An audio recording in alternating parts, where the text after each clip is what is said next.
എന്നാ പറ്റി? ഒന്നും പറയണ്ടാവേ. ഭാര്യ പറയുന്നൊന്നും കേൾക്കുന്നില്ലെന്നും പറഞ്ഞ അവള് പപ്പടം കുത്തി എടുത്ത് ചെവി കുത്തി. ഇപ്പൊ ഈ സൈഡൊന്നും കേൾക്കാൻ പറ്റാനല്ല. ബ്രോക്കർ വിചാരിച്ച എനിക്ക് നല്ല വധുവിനെ കിട്ടൂലേ? എടാ ബേക്കറിയിൽ ഇപ്പൊ നല്ല ലഡു കിട്ടുമെന്നൊന്നും എനിക്കറിയാൻ പാടില്ല. ഫുള്ള് മായാജാലോ. എടോ പൊട്ടമൂപ്പിലെ ബ്രോക്കർ വിചാരിച്ച എനിക്ക് നല്ല വധുവിനെ കിട്ടില്ലേന്ന്. എടാ അതല്ലേ ഇപ്പൊ തിരക്കിക്കൊണ്ടിരിക്കുന്ന പെമ്പിള്ളാർക്കൊക്കെ ഇപ്പൊ ഗ്രീൻ ഫ്ലാഗ് വേണ്ടെന്ന്, റെഡ് ഫ്ലാഗ് മതി.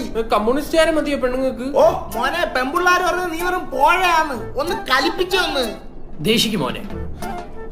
ഓ രണ്ടുള്ളി മൂത്രം അങ്ങ് പോയി. ബ്രോക്കർ അതെ, നമ്മുടെ വീടും പ്രോപ്പർട്ടിയുടെ കാര്യം അറിയാലോ. ഇയാളെ വീട് കുറച്ച് പേപ്പർട്ടിയാണെങ്കിൽ കോർപ്പറേഷനിൽ പോയി പറയണേ. എന്റെ അടുത്ത് പറയുന്നത് എന്തിന്? അടുത്ത കാണിക്ക്. ആ ദീപിക 22 വയസ്സ്. ദീപിക പഠിക്കുവാണോ? ദീപിക പഠിക്കണ കേട്ടോ നീ അറിയാ? രൺവീർ സിംഗ്. ഇടോ പഠിക്കുവാണോ ഒന്ന്? ആ പഠിക്കുക. പക്ഷെ കുടുംബക്കാർക്ക് അടിക്കുന്ന പയ്യന്മാരെയാണ് വേണ്ടത്. അയ്യോ മദ്യസേവ പറ്റില്ല. മധുരസേവ എനിക്കും പറ്റില്ല. ഷുഗർ എടുക്കണ്ടെന്ന് പറഞ്ഞാല്. മദ്യസേവയാണെങ്കിൽ ഞാൻ റെഡിയാ. കവട്ട അവർക്ക് വേണ്ട. അല്ലെങ്കിൽ ഈ മണ്ണിട മാറ്റിട്ട് ഇവന്റെ കല്യാണം നടത്തായിരുന്നു. നിന്റെ ജോലി എന്തുവായിരുന്നു? ഞാൻ മൊബൈൽ ടെക്നീഷ്യൻ. എവിടെ പഠിച്ച്? ഞാൻ ബ്രിഡ്കോയിൽ. ബ്രിഡ്കോയിലാ? ഇന്ത്യയിലെ ആദ്യത്തെ മൊബൈൽ ഫോൺ ഇൻസ്റ്റിറ്റ്യൂട്ട് അല്ലേ അത്. പിന്നെ അവർക്ക് കേരളത്തിൽ തന്നെ 15ഓളം ഇൻസ്റ്റിറ്റ്യൂട്ടുകളുണ്ട്. അത് ശരി. പിന്നെ ഇന്ത്യക്ക് പുറമെ അവർക്ക് ദുബായിലും കുവൈറ്റിലൊക്കെ ബ്രാഞ്ചസ് ഉണ്ട്. അതുമല്ല ദുബായ് സിലബസിലാണ് പഠിപ്പിക്കുന്നത്. 100% ജോലി ഗ്യാരണ്ടി. പിന്നെ 26 വർഷത്തെ പാരമ്പര്യമുണ്ട്. എടാ ഇവൻ കൊള്ളാടാ. നമുക്ക് ഇവന്റെ കല്യാണം ആദ്യം നടത്തിയാലോ? ബ്രോക്കറെ ഇവൻ വലിക്കും കുടിക്കും.